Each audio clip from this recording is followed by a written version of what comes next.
Please check.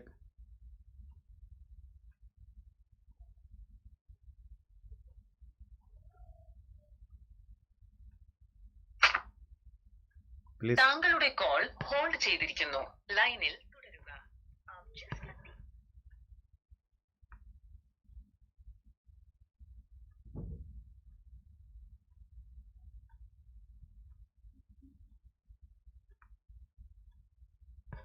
Okay okay, fine fine, it's okay okay, fine fine fine fine fine fine, bye, thank you thank you.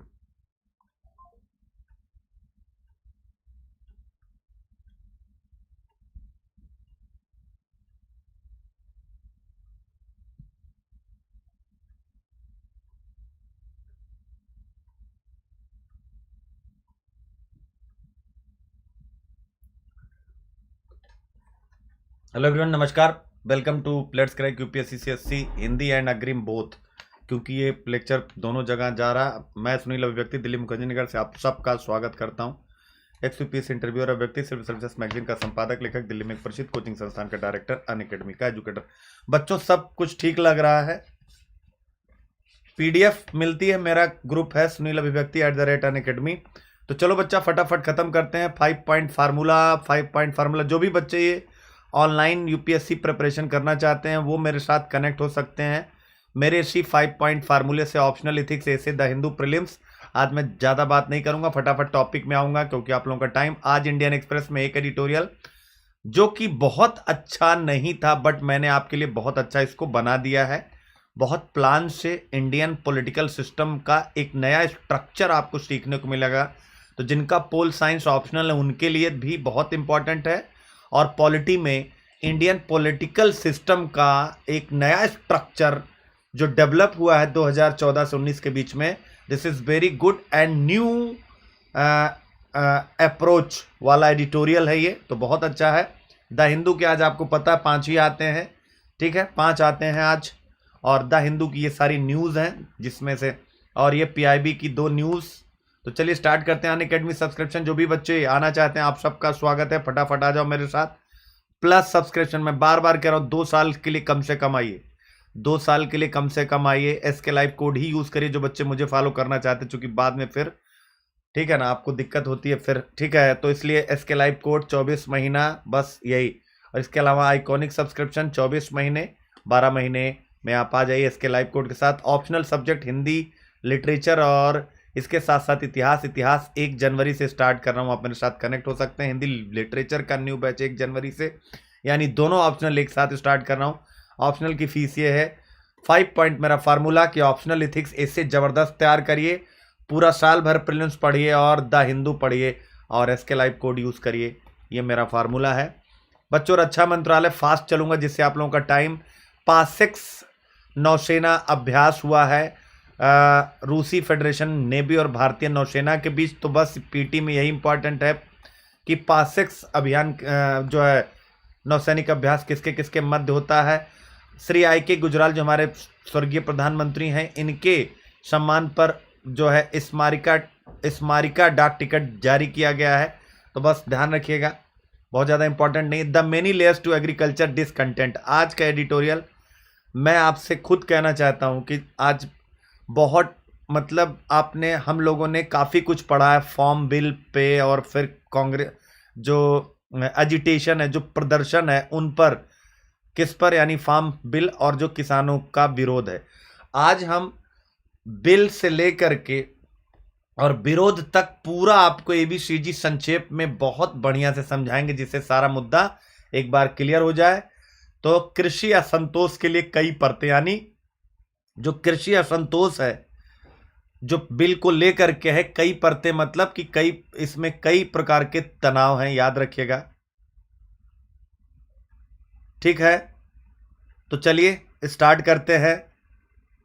अच्छा okay okay, screen अच्छी नहीं, sorry sorry sorry, मेरी गलती मेरी गलती मेरी गलती मेरी गलती।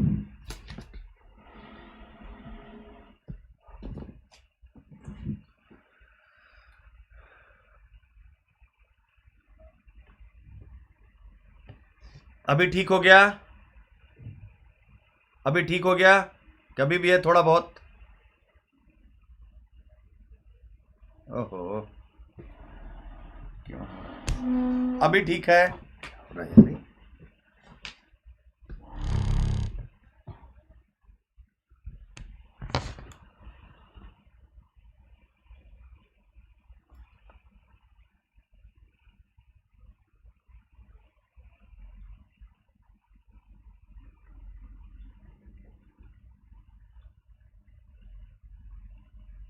ठीक है, ओके।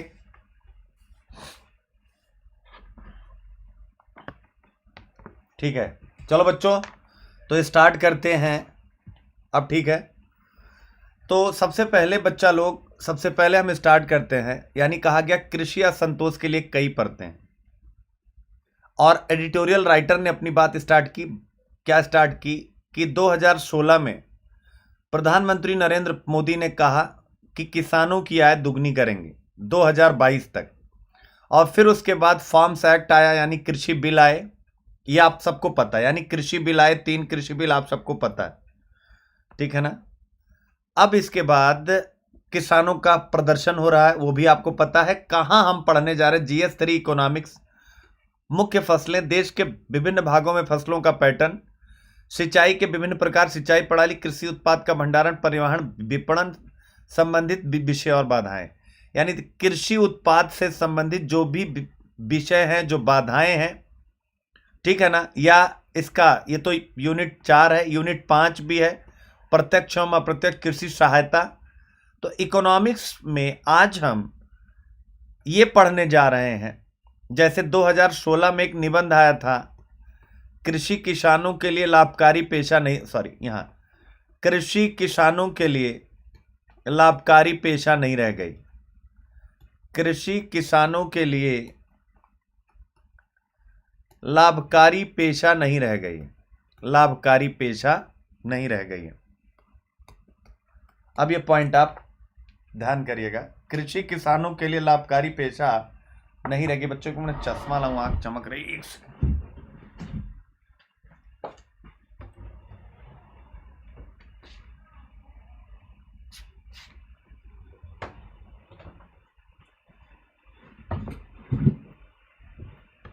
आज एनसीईआरटी की क्लास मैंने ली है, आप लोगों ने पता नहीं देखी है कि नहीं देखी है,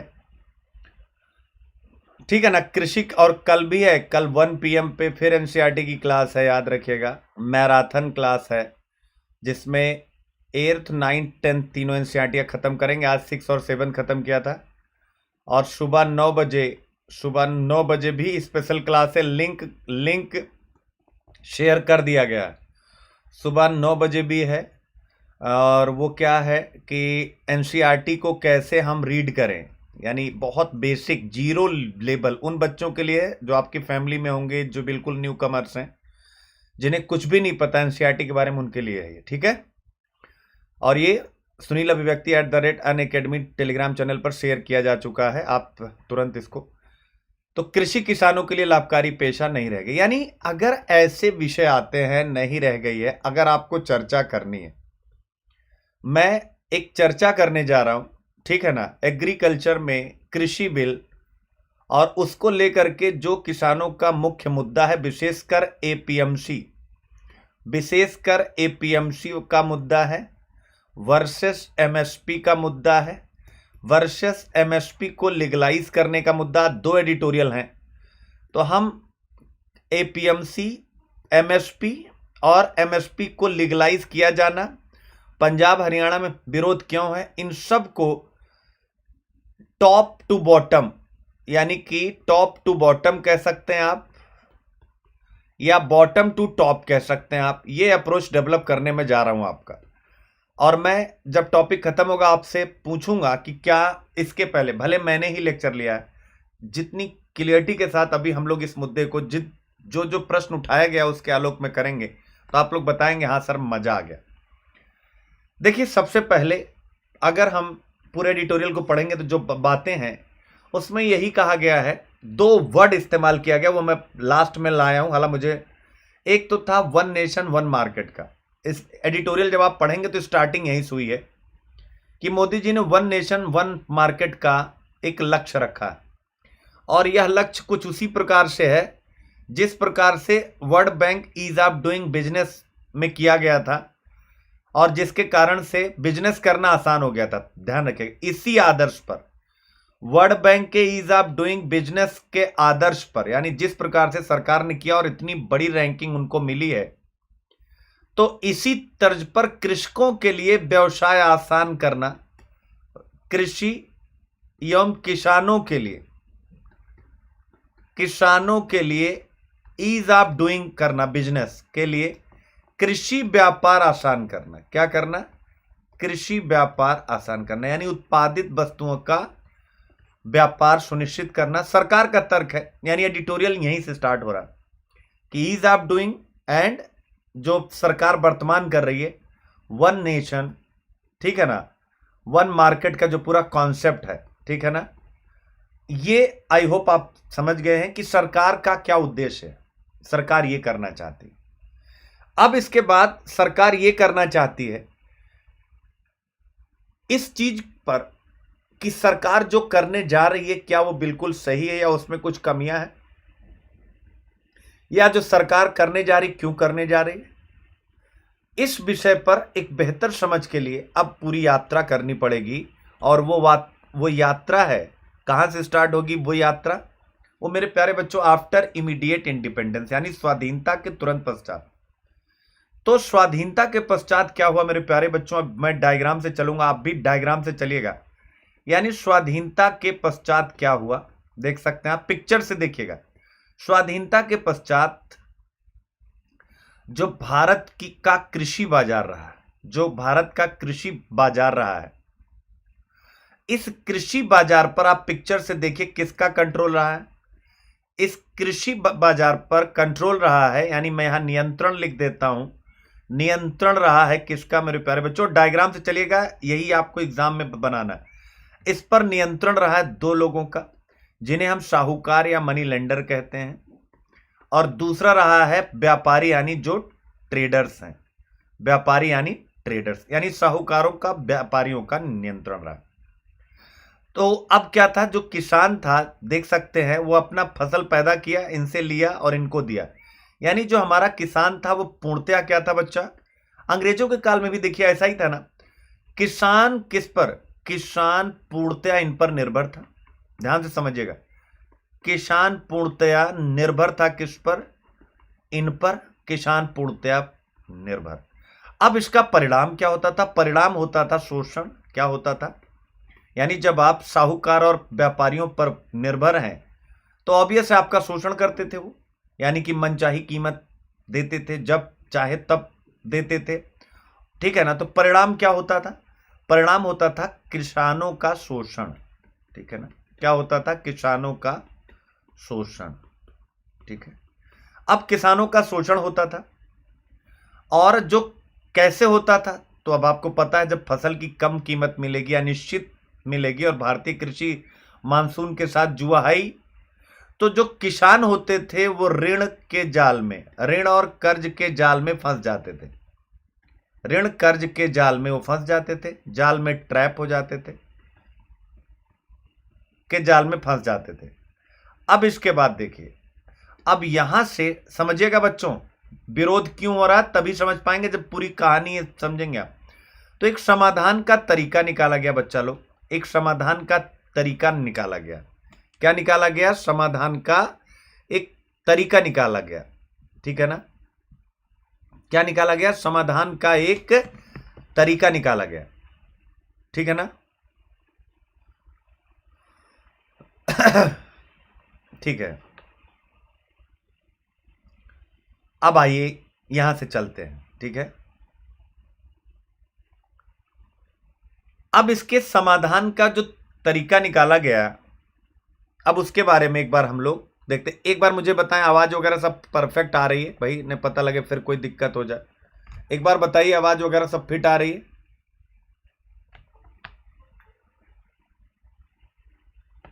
ठीक है, आ रही है एक बार फटाफट, सब क्लियर, ठीक है। तो समाधान, यानी समाधान का एक तरीका निकाला गया। तार वार बिखरा पड़ा। एक समाधान का तरीका निकाला गया। क्या निकाला गया? यानी समाधान का तरीका निकाला गया। क्लियर है? और यह जो समाधान का तरीका था वो था सॉल्यूशन एपीएमसी यानी एग्रीकल्चर प्रोड्यूस मार्केट कमेटी। अब याद रखिएगा क्या निकाला गया, एग्रीकल्चर प्रोड्यूस मार्केट कमेटी, ठीक है ना। कृषि उपज बाजार समिति से हिंदी में कहते हैं कृषि उपज बाजार समिति। ध्यान से समझिएगा तब आज ये मुद्दा क्लियर हो जाएगा, कल से आप एकदम साई ऑफ रिलीफ लेके एंजॉय करिएगा। कृषि उपज बाजार समिति, ठीक है ना। अब ये बनाया गया और ये किसने बनाया, सरकार ने बनाया। राज्य के स्तर पर क्या है, राज्य स्तर पर ये एपीएमसी का गठन किया गया, एपीएमसी का गठन किया गया। यह क्या था तो हम कह सकते हैं डायग्राम में एक प्रकार का ये स्पेशल एरिया था बच्चों, विशेष एरिया था। एपीएमसी क्या था, एक प्रकार का ये स्पेशल एरिया या विशेष एरिया था, ठीक है ना। और इस स्पेशल एरिया में जो नियंत्रणकर्ता एजेंसी थी, यानी कि इस स्पेशल एरिया में जो एजेंसी थी जिसका कंट्रोल चलता था, यानी कि नियंत्रक एजेंसी जो थी, ठीक है ना, वो कौन सी थी नियंत्रक एजेंसी, मेरे प्यारे बच्चों जानना बहुत आवश्यक है। ये कौन सी थी, वो थी यानी कृषि उत्पाद एग्रीकल्चरल प्रोडक्ट कृषि उत्पाद मार्केट कमेटी, यानी एपीएमसी में एक्ट में एक मार्केट कमेटी, बस इतना याद रखिएगा, मार्केट कमेटी थी। ये जो मार्केट कमेटी थी ये नियंत्रक एजेंसी थी और स्पेशल एरिया यानी एपीएमसी का जो एरिया है जहां पर किसानों से खरीद और विक्रय किया जाता है, तो वहां का यह नियंत्रक था। ये सबसे आप मान सकते हैं पूरा न्याय क्षेत्र इसी के अंतर्गत था, यानी कि पूरा एपीएमसी के अंतर्गत ये जो कमेटी है, जुरिडिक्शन इसी के अंतर्गत था, कोई भी मामला होता, ठीक है ना। यानी कि इनकी अनुमति के बगैर कोई भी किसान हो, यानी इनकी अनुमति के बगैर कोई भी किसान हो, व्यापारी हो, इस क्षेत्र में यानी जो मार्केट एरिया है यानी इस क्षेत्र में क्या नहीं कर सकता है, स्वतंत्र रूप से वह चीजों को खरीद या बेच नहीं सकता, यानी कि क्रय विक्रय नहीं कर सकता। यहां तक बच्चा क्लियर हो गया, क्रय विक्रय नहीं कर सकता। अब आप देखिए उस यात्रा की तरफ बढ़ रहे हैं ना, पंजाब और हरियाणा क्यों विरोध कर रहा है, क्रय विक्रय नहीं कर सकता। यानी अगर व्यापारियों को, कोई व्यापारी है इस मार्केट और किसानों से खरीदना, व्यापारी अगर किसानों से खरीदारी करता है, खरीदता है, तो उन्हें लाइसेंस की जरूरत, तो उन्हें ट्रेड लाइसेंस चाहिए, यानी व्यापारी है तो भी उसे लाइसेंस चाहिए। यहां बार बार लाइसेंस लाइसेंस आ रहा है, इसका मतलब मेरे प्यारे बच्चों हम क्या पढ़ रहे हैं, यानी एपीएमसी की तमाम आलोचना के बाद, पॉइंट टू बी नोटेड, जरा ध्यान से समझिएगा, यानी हम कितनी भी आलोचना करें लेकिन एपीएमसी रेगुलेशन के अधीन है। मतलब ये पूरा जो पूरा सिस्टम है एपीएमसी एक रेगुलेशन है, और जो अभी का बिल आया है हम उसी तरफ बढ़ रहे हैं, उसमें कोई रेगुलेशन नहीं है। तो जब रेगुलेशन होता है तो उसकी कुछ कमियां हैं लेकिन उसकी कुछ अच्छाइयां भी होती हैं। तो आइए देखते हैं। तो ट्रेड लाइसेंस लेना पड़ता है, ठीक है ना। अब यह जो लाइसेंस होता है ये सरकार की तरफ से दिया जाता है, राज्य सरकार की। तो ऐसे में राज्य सरकार का इन पे कंट्रोल होता है, यानी राज्य सरकार का इन पर कंट्रोल होता है। ये पॉइंट आप याद रखिएगा, ठीक है ना। अब देखिएगा, यानी अब देखिए सरकार का कहना है, यानी केंद्र सरकार की तरफ से। अब देखिए मामला आ गया, अब मामला फंसने वाला आ गया। सरकार का कहना है, अभी इस पे हम नहीं आए, बाद में आ रहे हैं, यानी कि यहां तक आप समझ गए हैं। अब देखिए सरकार क्या कहती है बच्चों, सरकार क्या कह रही है, जरा गहराई से विचार करिएगा।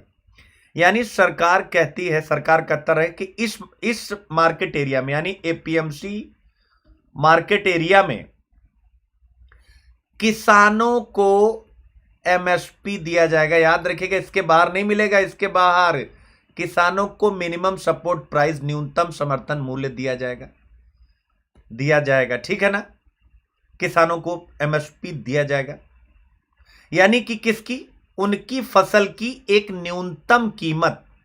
क्यों? जिससे कि किसानों का शोषण ना हो। यह पॉइंट आप क्लियर समझ गए? ठीक है। और फिर यह भी कहा गया, दूसरा पॉइंट किसानों को, अब देखिए, अब आप आ रहे हैं पंजाब हरियाणा में काहे विरोध हो रहा है। और फिर यह कहा गया, यानी एक तो एमएसपी दिया जाएगा, और कहा कि अगर ट्रेडर्स जो एपीएमसी मार्केट में लाइसेंस धारी हैं, आपकी फसल को खरीदते हैं और जो एमएसपी से कम कीमत, ठीक है ना, नहीं देंगे तो ट्रेडर्स, अगर, फिर दूसरी चीज कहा गया कि ट्रेडर्स अगर नहीं खरीद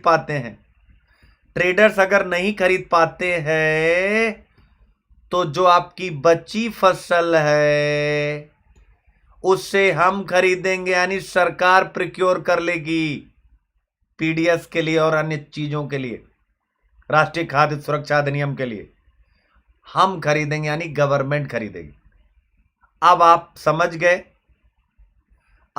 समझ गए कि क्या यहां पर है, यानी कि पंजाब हरियाणा के किसान क्यों खरीद रहे हैं। कल का एडिटोरियल याद करिए, पंजाब हरियाणा और पश्चिमी उत्तर प्रदेश ये बड़े किसान हैं, ठीक है ना, वेस्टर्न यूपी ये बड़े किसान हैं।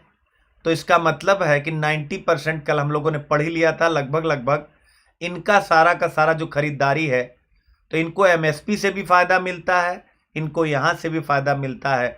इसलिए ये किसी भी सूरत में इस कृषि बिल को व्यवहार में आने देना नहीं चाहते, विशेषकर एपीएमसी वाला, ठीक है ना।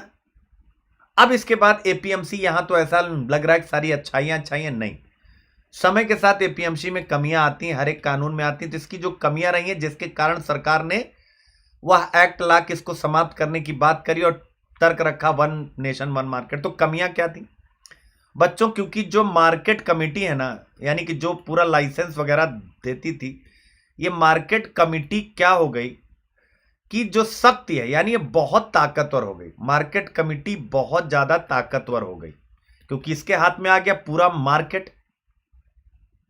अब इसके बाद क्या हुआ, जब ये ताकतवर हुई तो लाइसेंस राज स्थापित हो गया। लाइसेंस यानी कि जिसको चाहेंगे देंगे, जैसे चाहेंगे निरस्त करेंगे।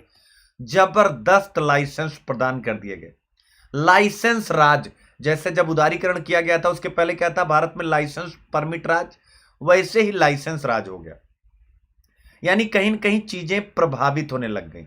दूसरा क्या हुआ कि ये जो यहां पर लाइसेंस जिनको मिलता था, यानी लाइसेंस कौन लेगा, बिचौलिया। अरे भाई लाइसेंस कौन लेगा, बिचौलिया ही तो लेगा बच्चा। तो अब ये क्या करेगा, जो लाइसेंस कमीशन एजेंट है, अब ये कार्टेल बना लेता था। कार्टेल समझते हैं ना, समूह, यानी ये आपस में निर्धारित, यानी आपस में जितने भी लाइसेंस वाले थे ये कार्टेल बना लेते थे, एक समूह बना लेते थे कि अब हम किसानों की फसल X रुपए से ज्यादा पे खरीदेंगे ही नहीं, X रुपए से ज्यादा पर खरीदेंगे नहीं। अब इसके कारण क्या हो गया कि यहां पर इनकी एक प्रकार से मनमानी स्थापित हो गई और किसानों का शोषण होने लगा। दो कमियां थी। इन्हीं दोनों कमियों के परिप्रेक्ष्य में सरकार ने बिल लाया और लॉजिक दिया वन नेशन वन मार्केट का। क्या लॉजिक दिया, क्या दिया बच्चा, क्या लॉजिक दिया, वन नेशन वन मार्केट का। आई होप यहां तक की यात्रा पूरी समझ में आ गई। एक बार मुझे बताएं फटाफट सारे बच्चे, यहां तक की यात्रा बच्चा समझ में आ गई है, एकदम क्लियर। क्योंकि अगर ये समझ जाएंगे तो फिर इसके बाद आप लोगों को इस पे बहुत ज्यादा परेशान होने की आवश्यकता नहीं है, ठीक है ना। तो ये हो गया आपका यहां से, ठीक है, one nation one market, clear है। अब इसके बाद आते हैं, अब इसके बाद क्या हुआ, वन नेशन वन मार्केट से आगे की कहानी आपको समझने की आवश्यकता है, ठीक है ना। और सरकार का तर्क क्या था बच्चा, अब देखिएगा सरकार का तर्क क्या था वन नेशन वन मार्केट के पीछे, कि हम किसानों को, हम फार्मर्स को, हम किसानों को उनकी फ्रीडम ऑफ चॉइस देंगे। किसानों को क्या देंगे, उनकी फ्रीडम ऑफ चॉइस देंगे। क्या देंगे, फ्रीडम ऑफ, यानी कि उनकी पसंद कि वो जहां चाहें वहां अपना माल बेच सकते हैं, यानी कृषि वस्तुएं बेच सकते हैं। तो हम यानी कहीं भी किसी भी, ध्यान करिए बच्चों, एपीएमसी को खत्म नहीं किया गया, यानी वो एपीएमसी में भी बेच सकते हैं और वो बाहर भी बेच सकते हैं। अब देखिए बड़ा, यानी जहां चाहें, ये जरा दोनों वर्ड पकड़े रहिएगा, एपीएमसी और बाहर, तभी मजा आएगा नहीं तो फिर आप समझ नहीं पाएंगे। दोनों देखिए, आप, उन्होंने कहा हमने एपीएमसी को खत्म नहीं किया, अब पकड़े रहिएगा बच्चा, पेंच पेंच पेंच पेंच पेंच बोलते हैं ना, पेंच स्क्रू। अब देखिए पेंच यही है, एपीएमसी से एक बार बताइए क्या आपको समझ में आया, एपीएमसी से जो भी किसान है उनको उनकी उपज की एक मिनिमम गारंटी है, वो चाहे हरियाणा, पंजाब, उत्तर प्रदेश या के आप बड़े किसान ही हो, गारंटी है। इस बात की भी गारंटी है कि अगर माल बचा रह गया तो सरकार खरीद लेगी, यानी उनकी फसल की बिक्री की पूरी गारंटी है कि नहीं है, यानी एपीएमसी में ये है। सरकार ने कहा कि भैया हम आपको फ्रीडम ऑफ चॉइस दे रहे हैं, आपको आपकी पसंद है, और हम one nation one market create कर रहे हैं, ठीक है ना, यानी एक देश के लिए एक मार्केट। लेकिन जब ये कहा गया यहीं पर फ्लॉड यानी त्रुटि आ गई कि भैया वन नेशन कहां हो रहा है। अब जरा याद रखिएगा, एपीएमसी है और बाहर भी है, तो फिर वन नेशन टू मार्केट हो गया कि नहीं हो गया, एक बार बताइए, एक बार बताइए, वन नेशन टू मार्केट हुआ कि नहीं हुआ बच्चा मेरे, वन नेशन टू मार्केट हो गया। अब पकड़े रहिएगा, देखिए पॉलिसी में फ्लॉड, कमियां हैं। और जब आप कहते हैं वन नेशन वन मार्केट और एपीएमसी भी चल रही हैं, आप कह रहे हैं एपीएमसी, ठीक है ना, यानी इन्होंने कहा कि हम इसको जो चल रहा है वो चल रहा है। अब आप ध्यान रखिएगा, अब इधर एपीएमसी, इधर बाहर, और बाहर इन्होंने कहा बेच सकते हैं। अब आइए देखिए क्या क्या समस्याएं हैं, यानी क्या क्या समस्याएं हैं, याद रखिएगा, क्लियर है। अब आइए देखिए एपीएमसी और बाहर। अब आप देखिए, यानी यहां पर जो सबसे, अब किसानों की नाराजगी क्या है, इस मुद्दे पर किसानों की नाराजगी क्या है, कहां गया, यहां लिख दिया जाए, हाँ चलिए। अब किसानों की नाराजगी क्या है, आइए देखते हैं। किसानों की नाराजगी, किसानों की नाराजगी क्या है कि यदि ऐसा हुआ, ठीक है ना, यदि ऐसा होता है, यानी तो क्या हो जाएगा, यानी जो एपीएमसी है और एपीएमसी के जो बाहर का एरिया है, तो ये बाहर का एरिया क्या हो जाएगा, ज्यादा अट्रैक्टिव हो जाएगा, ज्यादा हो जाएगा कि नहीं हो जाएगा, ज्यादा आकर्षक होगा कि नहीं, क्यों, क्योंकि यहां पर कोई कर नहीं है, यहां पर कोई कर नहीं है, बिल्कुल फ्री है, टैक्स नहीं है, याद रखिएगा यहां पर कुछ भी नहीं है, ये ज्यादा। और एपीएमसी में क्या है, टैक्स है, कर है, तो अब ज्यादा आकर्षक होगा।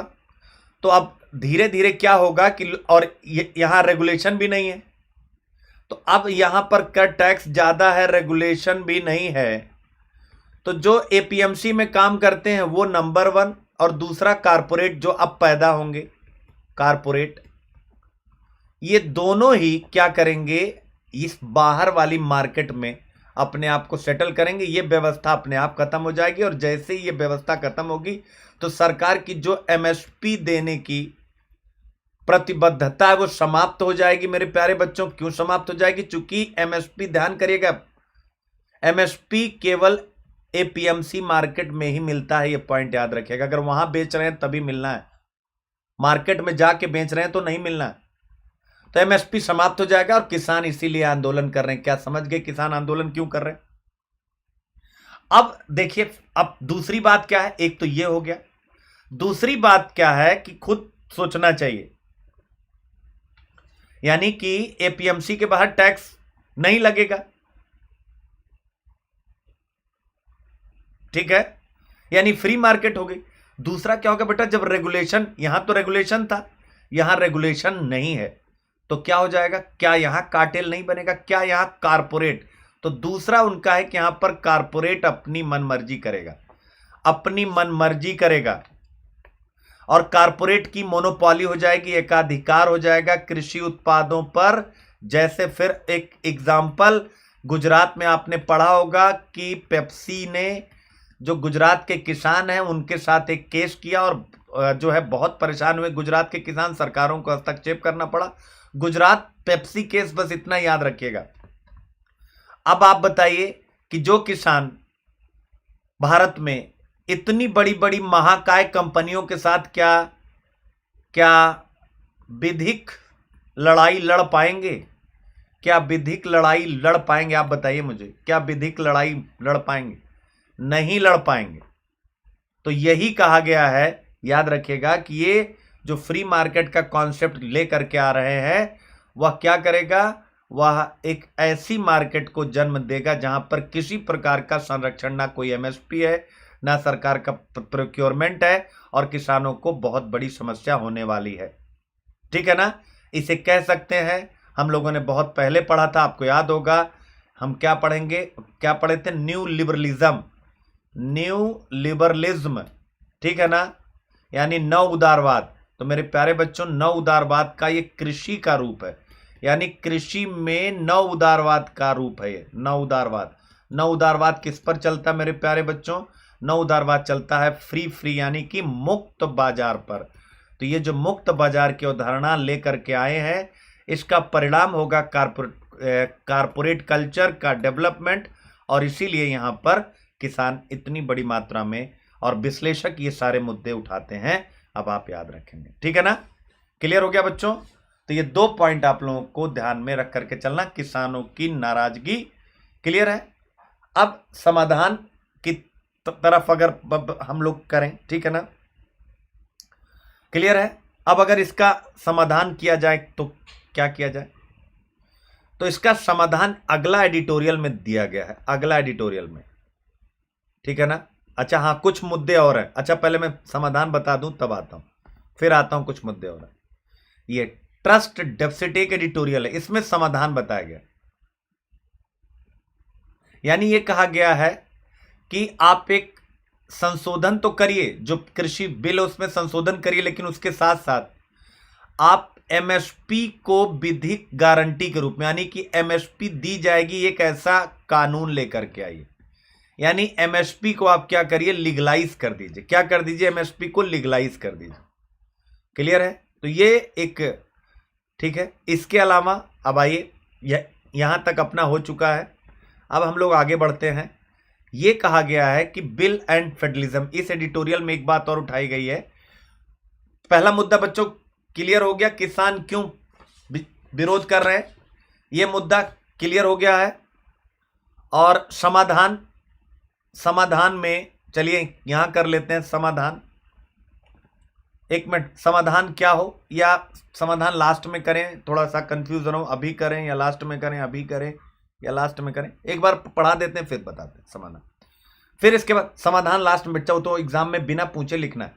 अब बिल एंड फेडरलिज्म, देखो बहुत बड़ा मुद्दा है। एक और मुद्दा आ रहा है, यानी कि आपको पता है पॉलिटी में संघवाद पूछता है।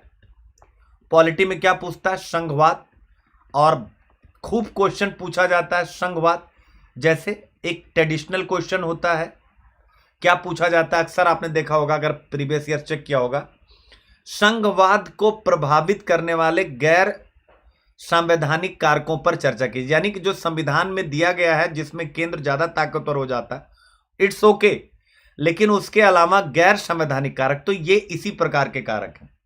जब आप कोई कानून बनाते हैं, संसदीय विधि विधान से जब संशोधन करते हैं और उसमें राज्यों की राय नहीं ली जाती है, तो यह संघवाद को प्रभावित करता है। यानी मेरे प्यारे बच्चों, क्वेश्चन आपका जीएस आईक्यूआईपी यूनिट 2 में क्या है, यानी संघीय व्यवस्था से उत्पन्न होने वाले विषय है कि नहीं है।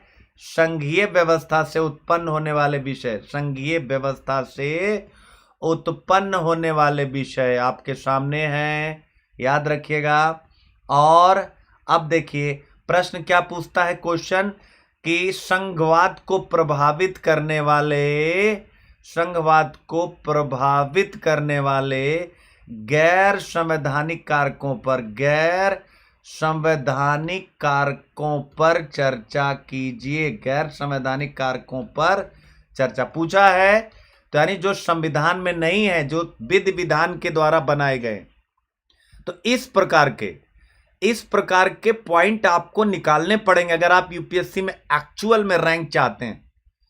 जैसे निबंध पूछा, ऐसे क्या पूछा, ऐसे पूछा सहकारी संघवाद, सहकारी संघवाद यथार्थ या मिथक, क्या है, क्या है, यथार्थ या मिथक, यथार्थ या मिथक मेरे प्यारे बच्चों। तो अब अगर कृषि बिल को देखें, बिल एंड फेडरलिज्म यानी एडिटोरियल राइटर ने इस बात पर चर्चा करिए, ठीक है ना, कि कृषि बिल पास कर दिया गया और कल परसों हम लोगों ने पढ़ा था कि संसद में इस पर गहरी चर्चा नहीं हुई थी, संसद में इस पर गहरी चर्चा नहीं हुई थी।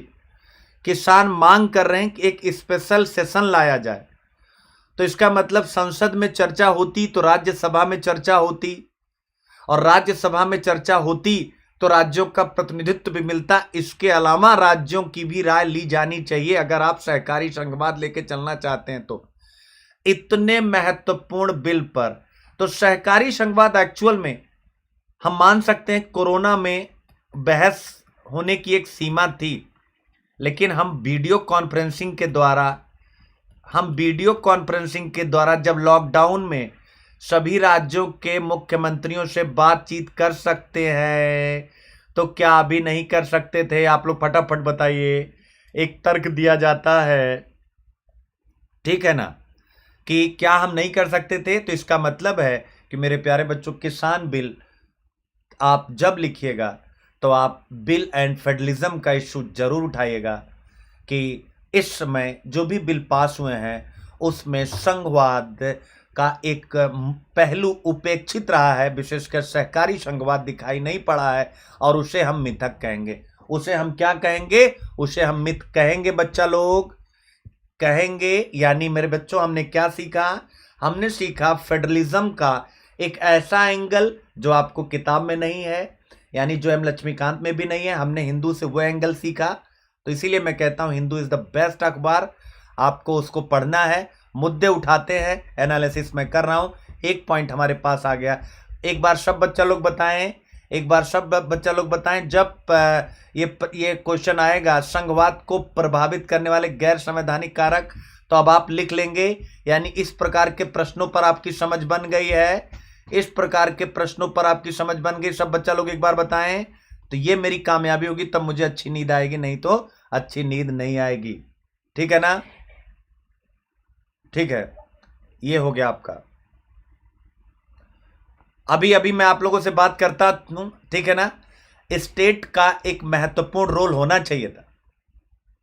वही बात यहां पर है कि सेंटर ने कंसीडर नहीं किया। मेरे प्यारे बच्चों, इंग्लिश से मत डरिएगा, सेंटर ने कंसीडर नहीं किया राज्य के ओपिनियन को जब वह फार्म बिल को ला रहा था, और बहुत से राज्यों ने अपना अपोजिशन, मतलब अपना विरोध भी प्रदर्शित किया। तो यानी केंद्र राज्य संबंधों में भी आ गया ये, ठीक है ना, केंद्र राज्य संबंधों में भी आ गया, ठीक है ना। हाँ, अब यहां पर आ गया कि जो अमीर किसान है यहां पर एक बड़ा समझने की बात है, कृषि का स्तरीकरण हमारे यहां कैसा है। जो अमीर किसान है, जो अमीर किसान वो ज्यादा विरोध कर रहे हैं, ठीक है ना, तो इसका कोई मतलब नहीं। आई होप और ट्रस्ट। अब ओके, अब आते हैं बच्चों, यानी कि समाधान क्या किया जाए। एपीएमसी का मतलब जो मुद्दा है कि किसान क्यों आंदोलन कर रहे हैं, उनका मानना है कि जो एपीएमसी है इसको सरकार कमजोर कर रही है। अब आपसे कोई पूछे सरकार एपीएमसी को कैसे कमजोर रही, क्या मेरे सारे बच्चे बता पाएंगे? कैसे कमजोर कर रही है? यानी जान के नहीं कर रही है। फ्री मार्केट हो जाएगा तो रेगुलेशन वाले में कौन जाएगा? फ्री मार्केट हो जाएगा तो लाइसेंस लेने कौन जाएगा? वन थिंग, एंड सेकेंड कि फिर इसके बाद क्या है, यानी एपीएमसी। तो अब उसके बाद आता है कि अगर सरकार एपीएमसी को कमजोर कर रही तो भैया संदेह आ जाता है एमएसपी भी हटा देगी सरकार, और जब एमएसपी हटा देगी, ऐसा भाव उनके मन में आ गया। The word is trust deficit. बहुत अच्छा एडिटोरियल लगा मुझे ये टर्मिनोलॉजी बेटा। हमें हिंदू से ट्रस्ट डेफिसिट, बहुत अच्छा वर्ड है, यानी विश्वास घाटा। जैसे आप राजकोषीय घाटा पढ़ते हैं ना, वैसे विश्वास घाटा भी होता है। जरा समझाता हूं विश्वास घाटा क्या होता है। ट्रस्ट डेफिसिट, विश्वास घाटा, जैसे राजकोषीय घाटा पढ़ते हैं ना, फिजिकल डेफिसिट, राजकोषीय घाटा, बजट घाटा, प्राथमिक घाटा, तो राजकोषीय घाटा, वैसे ही विश्वास घाटा। विश्वास घाटा इज इक्वल टू लोकतांत्रिक ढंग से चुनी गई सरकार प्लस उसकी नीतियां, एग्जाम्पल फार्म बिल, उसकी नीतियां एवं उन नीतियों की अस्पष्टता, स्पष्ट नहीं, उनकी अस्पष्टता, ठीक है ना। चुनी गई सरकार प्लस उसकी नीतियां एवं उसकी अस्पष्टता एक तरफ, और माइनस, इसमें से माइनस कर दीजिए जो है भारतीय किसान, ठीक है ना, की इच्छा, यानी वो क्या चाहता है। तो ये हो गया विश्वास घाटा। तो यानी कि चुनी गई सरकार, उसकी नीतियों की अस्पष्टता पर भारतीय किसान विश्वास नहीं कर रहे, दैट्स कॉल्ड ट्रस्ट डेफिसिट, विश्वास घाटा। इसे हम कह सकते हैं विश्वास न्यूनता, सारी चीजें हैं, ठीक है ना। ठीक है बच्चों, तो अब इसका समाधान क्या हो, यानी विश्वास को कैसे बढ़ाया जाए, ट्रस्ट डेफिसिट को कैसे आगे बढ़ाया जाए। तो centre must consider a legal guarantee, यानी एक लीगल गारंटी मिलनी चाहिए एमएसपी की। पहला पॉइंट ये हो गया बच्चा, यानी समाधान क्या हो, अब हम लोग उस पर बातचीत कर रहे हैं। तो पहला समाधान कि लीगल गारंटी दी जाए एमएसपी को। दूसरा समाधान, ठीक है ना, क्या है, दूसरा मंडी के बाहर प्लस, यानी कौन सी मंडी, एपीएमसी मंडी बेटा, एपीएमसी मंडी के बाहर प्लस मंडी के अंदर क्या किया जाए, मंडी के अंदर एमएसपी, यानी कि एमएसपी को सुनिश्चित कर दीजिए, एमएसपी को लीगल, ये याद रखिएगा, ये पॉइंट यहां पाएगा, यानी कि मंडी के बाहर प्लस मंडी के अंदर, इसी का एमएसपी दोनों जगह होनी चाहिए, ठीक है ना। दूसरा पॉइंट इसी का है बच्चों, इसको एक पॉइंट कर लेते हैं, नंबर 1। दूसरा क्या करना है, यहां पर समझने की आवश्यकता है, कृषि पर जीडीपी निवेश में वृद्धि, कृषि पर जीडीपी निवेश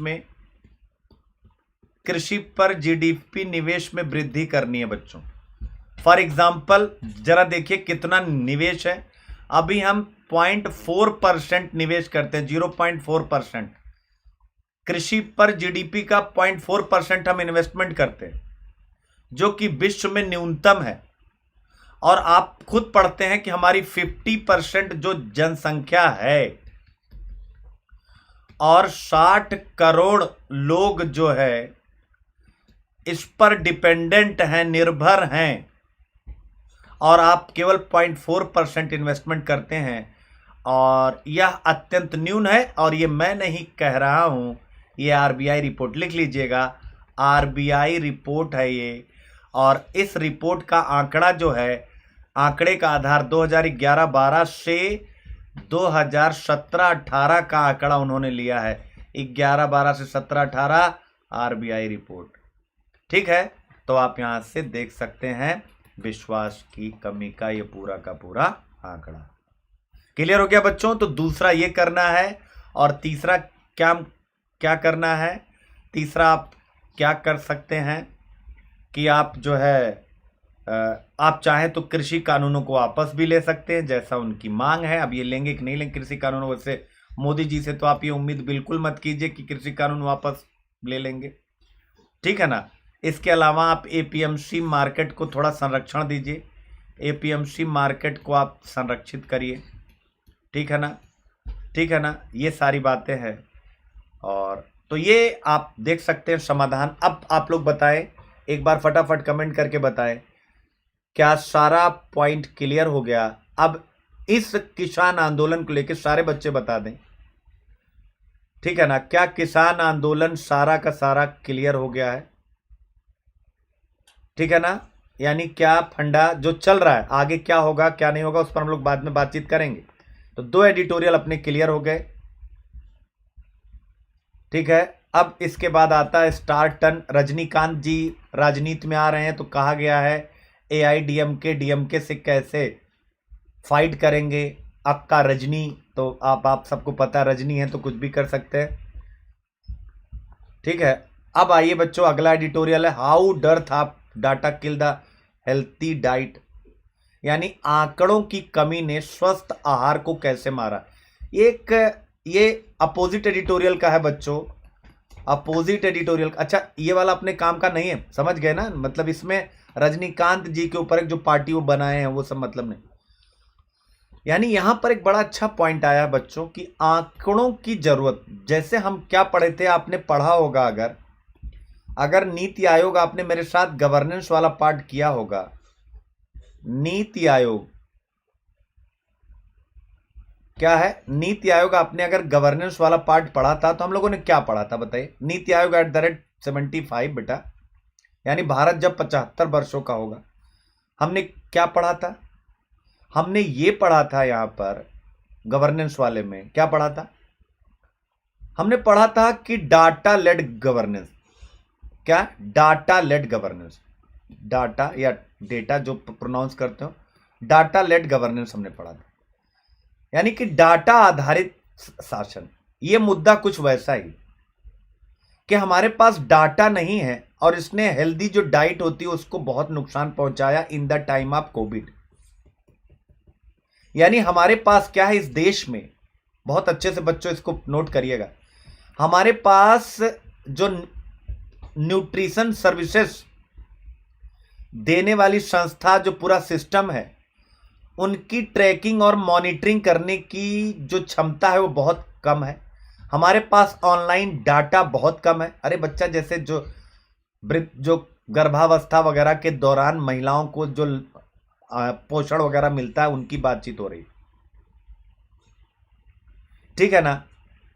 तो ये है, और जिसने यहां कहा गया है कि जो प्रेग्नेंट महिलाएं हैं उनको कोरोना वर्ष में बहुत ज्यादा प्रभावित किया, चूंकि हमारे पास डाटा नहीं। तो यहां पर सीखने वाली बात है, बस केवल अपने दिमाग में हर एक टॉपिक क्वेश्चन के रूप में नहीं आएगा कि अब मैं ये भी कह दूं इस पर भी क्वेश्चन आ रहा है यूपीएससी, जी नहीं। ये आपको समझने की आवश्यकता है कि अगर डाटा लेड गवर्नेंस पर, जो कि नीति आयोग के @75 विजन में कहा गया है, यानी पूरा कि ऐसा होना चाहिए, सरकार की अप्रोच है। तो अगर यूपीएससी प्रश्न पूछे डाटा लेड गवर्नेंस की नीड क्यों होती है, तो वैसी परिस्थिति में डाटा लेड गवर्नेंस की नीड क्यों है, आप बता सकते हैं कि पैंडेमिक ईयर में, यानी 2020 में जो प्रेग्नेंट महिलाएं थीं, द हिंदू शोध के अनुसार, क्योंकि ये पूरा एक पेपर शोध होता है, द हिंदू शोध के अनुसार जो पोषण सेवा प्रदाता तंत्र रहा है वह लैक ऑफ ऑनलाइन डाटा का शिकार रहा है, जिसका खामियाजा महिलाओं को भुगतना पड़ा है, और जो गरीबी और भूख है वह बहुत बुरी स्थिति में चली गई। ये आप याद रखिएगा। तो यानी डाटा क्यों महत्वपूर्ण है कि हंगर और पॉवर्टी वगैरह को आप कंट्रोल कर सके, यानी जहां पर है उससे नीचे ना जाए, लेकिन पैंडेमिक में चले गए। तो बस आपको यूज करना है, how to use. GS paper 2, अब ये यूनिट आपके सामने, यानी कि मानव संसाधनों से संबंधित सामाजिक क्षेत्र और सेवाएं, जो सेवाएं हम दे रहे हैं, न्यूट्रिशनल सेवाएं, उनके प्रबंधन से संबंधित विषय। ऑप्शनल सोशियोलॉजी, सोशियोलॉजी में भी आप ध्यान रखिएगा इस प्रकार के इश्यूज आते हैं। एथिक्स में, यानी जो सेवाओं की डिलीवरी है, यूनिट 7 आप पढ़ेंगे तो वहां एक छोटा सा पार्ट है, उसे कहते हैं सेवाओं की डिलीवरी। क्या पढ़ते हैं, सेवाओं की डिलीवरी पढ़ते हैं बच्चा, सेवाओं की डिलीवरी पढ़ते हैं। और ऐसे बताने की आवश्यकता नहीं है, यानी कोई भी दुख भरा, जैसे भारत के समय संकट आर्थिक या नैतिक, ठीक है ना। तो नैतिक का मतलब क्या, क्योंकि नैतिक गवर्नेंस नहीं हमारे पास भाई, एथिकल गवर्नेंस नहीं। क्योंकि अगर एथिकल गवर्नेंस हो तो वह विचार करेगी और सारे प्रकार के सिस्टम को मजबूत करेगी। तो ये आप बस ध्यान रखिएगा, ठीक है ना। अगर ऑनलाइन डाटा मैनेजमेंट सिस्टम होता तो क्या होता उसका लाभ? अब देखिए बच्चा, ऑनलाइन डेटा मैनेजमेंट सिस्टम ये अब आपको करना पड़ेगा जब आप डिजिटल इंडिया की बात करते हैं। सरकार है, ऐसा नहीं है कि नहीं है, लेकिन अभी कमजोर है। जब आप डिजिटल इंडिया की बात करते हैं तो इस डिजिटल इंडिया में सबसे पहला होना चाहिए डेटा मैनेजमेंट सिस्टम। इसका मतलब क्या होता है कि भैया सारे डेटा संबंधित एजेंसियों तक पहुंचने चाहिए, जो कि नहीं अभी अलग अलग डेटा है, स्वास्थ्य मंत्रालय के अलग, पोषण अलग अलग चल रहा है। तो अगर होता तो ब्लॉक लेवल पर जो प्रोग्राम सुपरवाइजर्स होते हैं उनको अलर्ट किया जा सकता है, समयबद्ध रूप से सप्लाई सुनिश्चित की जा सकती है, उन बच्चों को चिन्हित किया जा सकता है जो रिस्क पे हैं अल्प पोषण की तरफ। क्यों? क्योंकि आपके यहां बेस्टिंग है, आपके यहां स्टंटिंग है, ग्लोबल हंगर इंडेक्स में आप कहां है, लेकिन आपके पास ऑनलाइन डेटा मैनेजमेंट सिस्टम नहीं। इसका मतलब बच्चों, अगर ग्लोबल हंगर इंडेक्स में कोई आपसे पूछे, अगर आप मान लीजिए इंटरव्यू देने जा रहे हैं और आपसे इंटरव्यू में पूछ ले, क्या पूछे आपसे अगर इंटरव्यू में पूछ ले कि आप डाटा मैनेजमेंट कैसे करेंगे, यानी आप डाटा मैनेजमेंट कैसे करेंगे, तो आपके पास क्या ऑप्शन है?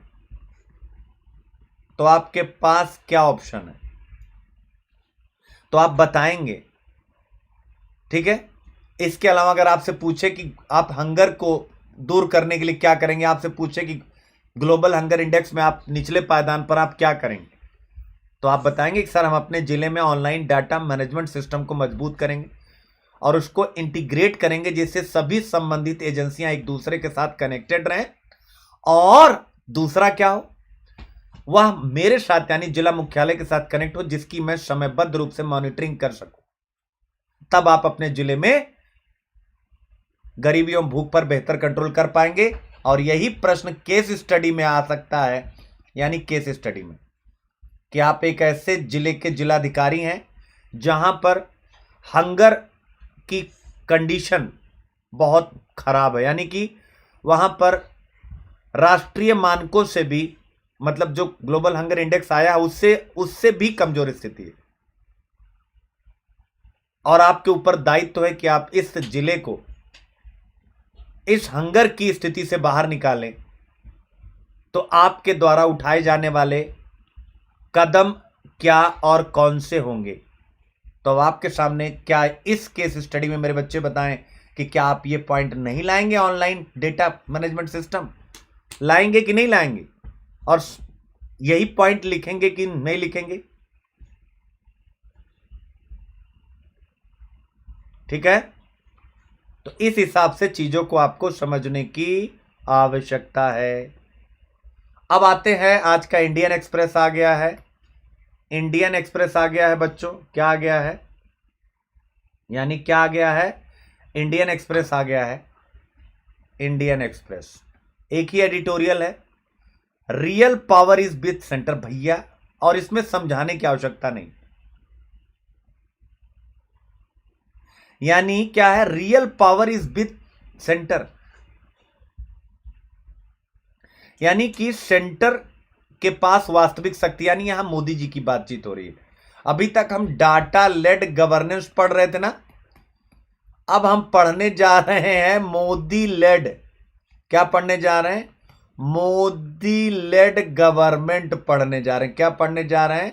मोदी लेड गवर्नमेंट, यानी पूरा का पूरा सिस्टम आप यही पढ़ने जा रहे हैं। अच्छा टॉपिक है बच्चों, इसी को मैंने कहा था, एक नई अप्रोच आपके दिमाग में मैं डेवलप करने की कोशिश यहां पर करूंगा, ठीक है ना। यानी कि क्योंकि आपको पता है यूपीएससी जो है गठबंधन पर, ठीक है, इसके अलावा जो राजनीतिक पार्टी प्रणाली है, इन सब पर पॉलिटी में प्रश्न पूछा है। तो ये जो इस समय सेंटर की होल्ड चल रही है, आप समझ सकते हैं जो पीएमओ यानी प्रधानमंत्री शासन की संकल्पना, अभी तो नहीं आया, हमारे टाइम में आया था। प्रश्न था प्रधानमंत्री शासन की संकल्पना से आप क्या समझते हैं? प्रधानमंत्री शासन की संकल्पना, ठीक है ना, यानी जब पीएमओ ताकतवर हो जाए। प्रधानमंत्री मतलब भाई नाम से स्पष्ट है, प्रधानमंत्री का शासन, यानी जब पीएमओ ताकतवर हो जाए। तो यानी जब पॉलिटी में प्रधानमंत्री शासन की संकल्पना पीएमओ या शक्ति के केंद्रीयकरण पर कोई भी प्रश्न कभी भी आ सकता है। तो आज हम कई चीजें यहां से सीखने जा रहे हैं, याद रखिएगा। तो इस उसी पर बातचीत हो रही है, यानी real power is centre, centre के पास वास्तविक शक्तियां हैं। समस्त विच होल्ड्स, जो पकड़े रखती है किसको, the purse string. Purse string मतलब क्या होता है बेटा, जो आपका बटुआ होता है ना, पर्स माने बटुआ हो गया, स्ट्रिंग मतलब उसको बटुए को जो अगर आप बचा के रखना चाहते हैं तो जो रस्सी वगैरह लगाते हैं या जो आप ऐसे टांगते हैं तो बटुए की रस्सी कह सकते हैं। In these physically challenging times, यानी आर्थिक रूप से चुनौतीपूर्ण समय में पूरी ताकत सेंटर के पास है और वह उसे पर्स या बटुए को संभालने वाले धागे की तरह संभाले रखती है। ठीक है ना, यानी पूरी शक्ति, वास्तविक शक्ति केंद्र के पास। ये बहुत महत्वपूर्ण है। यानी पीएमओ इनफैक्ट केवल एक नाम, and the name is Modi. Trust करिएगा, इस समय हिंदुस्तान का शासन इन्हीं के इर्द गिर्द चल रहा है। और कैसे चल रहा है, इस एडिटोरियल में यही बताया गया कि जहां इनकी सरकारें हैं, अब मैं यही बता दूं, वहां पर तो स्वाभाविक है इनका, जहां इनकी सरकारें नहीं है वहां भी इनका शासन चल रहा है। क्यों, इंडियन एक्सप्रेस में यह बताया गया, क्योंकि सरकारी एजेंसियां इनके हाथ में हैं और ये सरकारी एजेंसियों का जबरदस्त इस्तेमाल करते हैं। सभी सरकारें करती हैं, इन्होंने कहा कि यूपीए ने भी किया, ये भी इस्तेमाल कर रही, लेकिन इनका इस्तेमाल करने का तरीका थोड़ा ज्यादा बेहतर है। तो एक तरफ तो सरकारें हैं, जहां सरकारें नहीं है वहां सरकारी एजेंसियां कौन सी, वो चाहे सीबीआई हो बच्चा, चाहे प्रवर्तन निदेशालय ईडी हो, या जो भी मतलब सेंट्रल एजेंसियां हैं वो सारी। आई होप आप ये मुद्दा समझ गए, आप ये मुद्दा समझ गए। अब जो हमारे एग्जाम के लिए है, जीएस पेपर 2 पॉलिटी, भारतीय संविधान, ऐतिहासिक आधार, विकास विशेषताएं, तो ये पहली यूनिट से है। ठीक है, ऑप्शनल पोल साइंस वालों के लिए बहुत इंपॉर्टेंट है ये। ठीक है ना, पोल साइंस वालों के लिए भारतीय राजनीति में जो 2014 के बाद जो पीएमओ ताकतवर हुआ है, ठीक है ना, और उसी पर यहां पर पीएमओ शब्द इन्होंने इस्तेमाल नहीं किया, ये मैं बार बार कह रहा हूं। प्रधानमंत्री ऑफिस बोलते हैं इसे बेटा, पीएमओ, प्रधानमंत्री ऑफिस बोलते हैं यानी पीएमओ। ठीक है ना, बट ये पूरा एडिटोरियल उसी के इर्द गिर्द रचा बसाया गया है। ठीक है, एथिक्स में राजनीतिक नैतिकता पर आपसे पूछा गया है, यूनिट 1 राजनीतिक नैतिकता। तो अभी यहां पर एक आएगा क्रोनिक कैपिटलिज्म आएगा बच्चों, एक वर्ड आएगा क्रोनिक कैपिटलिज्म। तो आपको बहुत अच्छा एक पॉइंट मिलेगा राजनीतिक नैतिकता पर लिखने के लिए, क्योंकि मैं समझाऊंगा क्रोनिक कैपिटलिज्म क्या होता है, यानी क्या होता है। तो ये आपको समझने की आवश्यकता है, ये सारी चीजें। ठीक है बच्चों, तो अब आपको क्या करना है, आपको क्या करना है, इसी हिसाब से चीजों को समझते हुए चलना है। फिर इसके बाद ऐसे बताने की आवश्यकता नहीं, इंडियन डेमोक्रेसी पर, किस पर, इंडियन डेमोक्रेसी पर, या इसके अलावा इंडियन डेमोक्रेसी के साथ साथ और कहां पर, इंडियन डेमोक्रेसी के साथ साथ और कहां पर, तो आप देख सकते हैं जो है एक निबंध 2013 में आया था। और वो क्या आया था बच्चों, यानी वो निबंध क्या आया था, वो निबंध क्या आया था, 2000, अधिकार के साथ दायित्व तो बढ़ जाता है। यानी आपके पास अधिकार है, सत्ता है, तो आपका दायित्व तो बढ़ जाता है। लेकिन भाई दायित्व तो क्या हो रहा है कि स्वयं को ताकतवर, और इसमें बुरा नहीं मानना चाहिए, ये आप मोदी जी की खूबी भी समझ सकते हैं, पूरा कंट्रोल करके रख रहे हैं। ठीक है ना, तो आइए समझते हैं क्रोनिक कैपिटलिज्म। पहले मैं यहां समझाना चाहता हूं, फिर टॉपिक पे आऊंगा, तब आपको मजा आएगा। क्रोनिक कैपिटलिज्म यानी राजनीति वाला पता हो गया आपको। क्रोनिक कैपिटलिज्म जरा समझिएगा, आप लोगों ने कहावत सुनी होगी, एक कहावत आप लोगों ने सुनी होता कि अर्थ के बिना, यानी धन के बिना, अर्थ के बिना कोई तंत्र नहीं होता। अर्थ के बिना कोई तंत्र नहीं होता है। तो वैसे ही अर्थ के बिना लोकतंत्र भी नहीं होता, समझने के लिए। ठीक है ना। और पूरी दुनिया में जो भी सरकारें हैं जरा समझिएगा, पूरी दुनिया में मेरे प्यारे बच्चों, क्रोनिक कैपिटलिज्म समझा रहा हूं मैं, क्रोनिक कैपिटलिज्म जबरदस्त। तो पूरी दुनिया में जो सरकारें बच्चों, केवल इंडिया की बात नहीं हो रही है, ठीक है ना, जो सरकारें हैं और जो इकोनॉमी है, ठीक है ना, जो अर्थव्यवस्था है और जो उत्पादन की प्रणाली है, वह 4 कारकों पर निर्भर करती है, ठीक है ना। आप लोग पढ़े होंगे जब मैंने नेशनल इनकम पढ़ाया था, भूमि पर, श्रम पर, पूंजी पर, और उसके साथ साथ कहां पर, उद्यमी पर, एंटरप्रेन्योर्स पर, उद्यमी। याद है बच्चों, भूमि, श्रम, पूंजी और उद्यमी। ये जो उद्यमी है, क्रोनिक कैपिटलिज्म का संबंध, यानी वैसे तो कैपिटलिज्म का भी है, लेकिन क्रोनिक कैपिटलिज्म यानी उद्यमी। तो जो ये उद्यमी है, जरा याद रखिएगा, अब आप क्रोनिक कैपिटलिज्म की तरफ बढ़ रही है, जो इसको बाहर निकालते हैं उद्यमी उद्यमी। तो आप देखिएगा, यानी कि कोई उद्यमी आगे बढ़ेगा, सफल होगा, इसकी सफलता इस बात पर डिपेंड करती है कि उसे कितना राजनीतिक समर्थन प्राप्त है, यानी उसको कितना राजनीतिक समर्थन प्राप्त है। यह पॉइंट आप याद रखिएगा, ठीक है ना।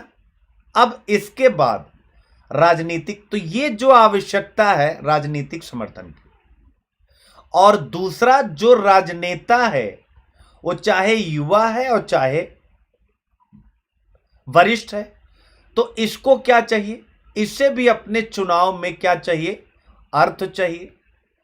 तो अब आप देखिएगा, उद्यमी की सफलता का आधार है राजनीतिक समर्थन, और राजनेता की सफलता का आधार है कौन, जिसके पास अर्थ है, यानी उद्यमी। और मेरे प्यारे बच्चों, जब इन दोनों का मेल हो जाता है तो इसी को क्या कहते हैं, इसी को कहते हैं क्रोनिक कैपिटलिज्म। यानी जब दोनों का के बीच 60 गांठ हो जाती है, याद रखिएगा। और जरा ऑक्सफोर्ड डिक्शनरी में इस शब्द का अर्थ आप पढ़िए, आपको और मजा आएगा कि खतरनाक क्यों होता है। तो ऑक्सफोर्ड की जो डिक्शनरी है, इस ऑक्सफोर्ड की डिक्शनरी में क्या कहा गया है बच्चों, इस ऑक्सफोर्ड की डिक्शनरी में क्या कहा गया है, क्रोनी जो शब्द है, इसका अर्थ क्या है मेरे प्यारे बच्चों, क्या है, a close friend, a close friend, a close friend बेटा, एक करीबी दोस्त, और कंपेनियन यानी सखा, कंपेनियन यानी करीबी दोस्त या सखा। अब आप समझ लीजिए, ये सखा हैं, मिल करके पूरा सिस्टम मस्त कर रहे हैं, तो करीबी दोस्त या सखा हैं।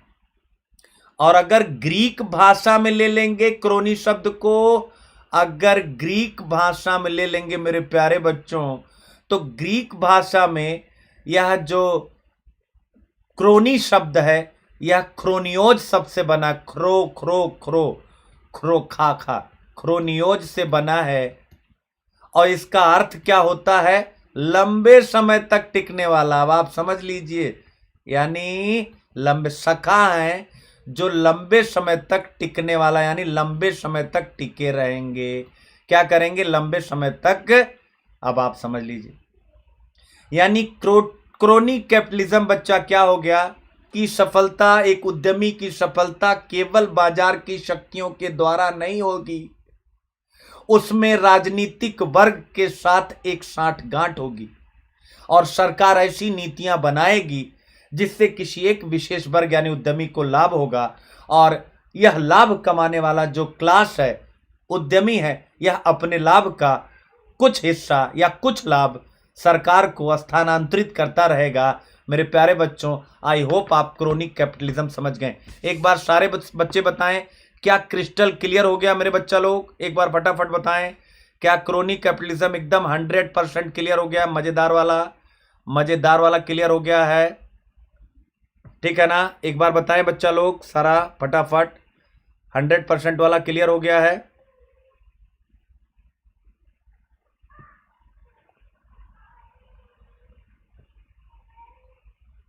ठीक है, बहुत बढ़िया।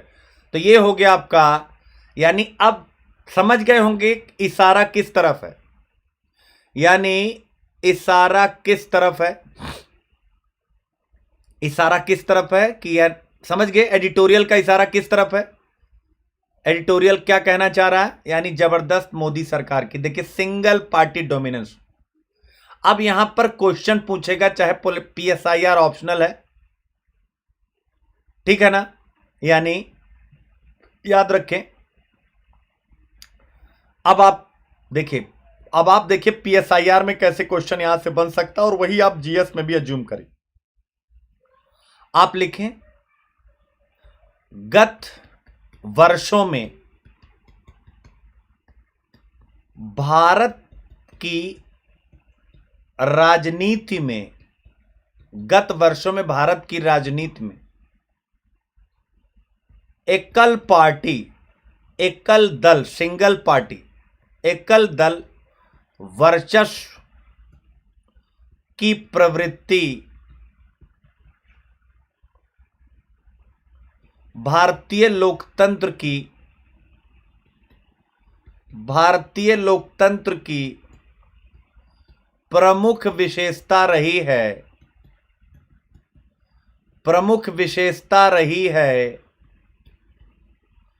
चर्चा कीजिए, चर्चा कीजिए, ठीक है। ये हो गया आपका पॉइंट। जो लोग थक गए हैं, एक आध बच्चों के कमेंट आगे थक गए, बेटा मैं कब से पढ़ा रहा हूं, जरा याद करो। सुबह 9 बजे एक क्लास 1 घंटे की लिया, फिर कितने बजे 1 से लेके 5 बजे तक 4 घंटे मैराथन लिया प्लस पे स्पेशल क्लास, फिर इसके बाद क्या लिया, फिर इसके बाद 7 बजे अपना रेगुलर बैच लिया एथिक्स का, फिर 9 बजे किसका बैच लिया, 9 बजे अपना मेंस का जो 2020 का वो बैच लिया। अब आपके सामने खड़ा हूं, कितने घंटे पढ़ाते हो गया, आप तो चुप है, मुझे तो बोलना पड़ रहा है ना, इसलिए एनर्जी को, ठीक है ना, इसलिए अपनी एनर्जी को एकदम जबरदस्त रूप से बना के रखिए।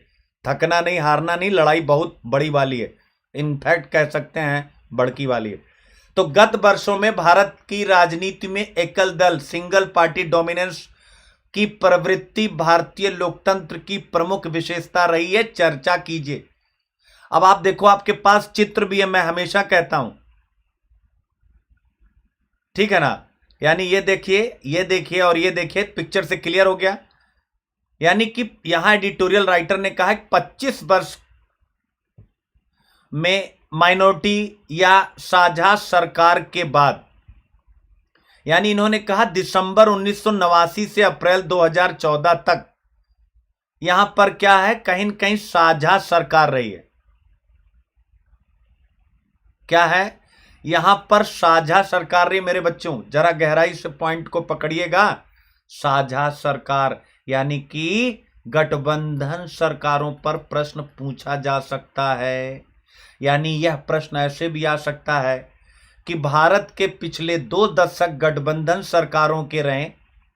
बड़ा अच्छा एक मुद्दा उठा रहा हूं, जरा विचार करिएगा, अभी तक ये आया नहीं है मार्केट में, उठा दे रहा हूं, आने लगेगा। यानी एक ऐसा प्रश्न भी तो बन सकता है, जब हम ये पढ़ रहे हैं कि 2014 के बाद, बच्चों गहराई से जरा विचार करेगा, जिनका पॉलिटिकल साइंस ऑप्शनल है, और गहराई से, और जीएस वाले भी जरा देखिएगा। मैं 2 मुद्दों पर बातचीत करने जा रहा हूं। पहला मुद्दा यह है कि 2014 के बाद यहां एडिटोरियल राइटर की तरफ से कहा जा रहा है इंडियन एक्सप्रेस में कि सिंगल पार्टी डोमिनेंस है, नंबर 1। लेकिन मेरे प्यारे बच्चों, सिंगल पार्टी डोमिनेंस है, लेकिन उसके साथ साथ गठबंधन सरकार भी तो है। अरे भाई, कहने को भले बीजेपी का वर्चस्व है, लेकिन दोनों बारी उनका एनडीए तो साथ में है ना। तो इसका मतलब है हम क्या पढ़ने जा रहे हैं, गठबंधन सरकारों के चरित्र में भी अंतर रहा है। यानी गठबंधन सरकार के अंदर हम एक और गठबंधन कैरेक्टर देखने की कोशिश कर रहे हैं। यानी कि मोदी सरकार 2014 के पहले का जो गठबंधन था, गठबंधन सरकारों का दौर था, उसका कैरेक्टर, और 2014 और उसके बाद जो वर्तमान गठबंधन है उसका कैरेक्टर, दोनों के कैरेक्टर में, या हम कह सकते हैं दोनों के नेचर में डिफरेंस है कि नहीं है, डिफरेंस है कि नहीं है। यानी 2014 के पहले जो गठबंधन दल होते थे वह राष्ट्रीय दल पर, यानी कि जो मतलब मुख्य दल होता था जिसका प्रधानमंत्री होता था, उस पर किसी न किसी प्रकार से अपनी बातें लादता था, वर्चस्व रखता था। फॉर एग्जाम्पल अगर जयललिता अटल बिहारी वाजपेयी के साथ है तो उस समय वह श्रीलंका पॉलिसी को परेशान मतलब करती हैं। करुणानिधि हैं तो भी वो करते हैं श्रीलंका के साथ भारत के संबंध को। अगर जो है ममता बनर्जी हैं तो वो भी करती हैं। समझ रहे ना, यानी छोटे छोटे दलों का तगड़ा इंपैक्ट होता है। लेकिन वर्तमान का जो गठबंधन है वहां पर नेचर आ गया है कि किसी का वर्चस्व नहीं है, केवल बीजेपी का वर्चस्व है। लेखक ये कहना चाह रहे हैं सिंगल पार्टी डोमिनेंस है। उन्होंने एडिटोरियल में यह बात उठाते हुए कहा कि हम बिहार का इलेक्शन देखें तो बिहार के चुनाव के इलेक्शन में भले नीतीश कुमार मुख्यमंत्री के रूप में वापस आ गए हैं, लेकिन भारतीय जनता पार्टी ने बड़े राजनीतिक रुझान की फिर से पुष्टि कर दी है। यानी उनकी नाव पर वो बैठ करके चल रहे हैं, उस नाव में वो काफी कमजोर है। तो ये पहला पॉइंट उठाया गया। दूसरा पॉइंट उठाया गया कि सेंटर ने राज्यों से कह दिया, ध्यान करिएगा, यानी एक तो ये हो गया, बिहार का एग्जाम्पल दिया गया सिंगल पार्टी डोमिनेंस को समझाने के लिए। दूसरा दिया गया कि कृषि कानून ला रहे हैं, किसी से नहीं पूछते। तीसरा कहा गया कि कारपोरेट घरानों को बैंक लाइसेंस प्रदान कर दिया गया, किसी से राय नहीं ली गई, मतलब प्रदान नहीं किया, मतलब प्रस्ताव कर दिया गया। फिर इसके बाद कहा गया, चौथा एडिटोरियल राइटर ने कहा कि जीएसटी राजस्व में जो कमी आई है उसके कारण जो क्षतिपूर्ति देनी थी, क्षतिपूर्ति कंपनसेशन एक्ट भी था, वो क्षतिपूर्ति के लिए इन्होंने कहा आप राज्य आरबीआई के पास जाएं। ठीक है ना। फिर इसके बाद महाराष्ट्र में पांचवा मुद्दा इन्होंने कहा, महाराष्ट्र में आपको पता होगा जब भीमा कोरेगांव घटना हुई थी तो कई पार्टियां थी उस समय, उन्होंने एक एल्गार परिषद बनाई थी बच्चों, एल्गार परिषद, और इन्होंने भीमा कोरेगांव में उत्सव मनाने का संकल्प लिया था।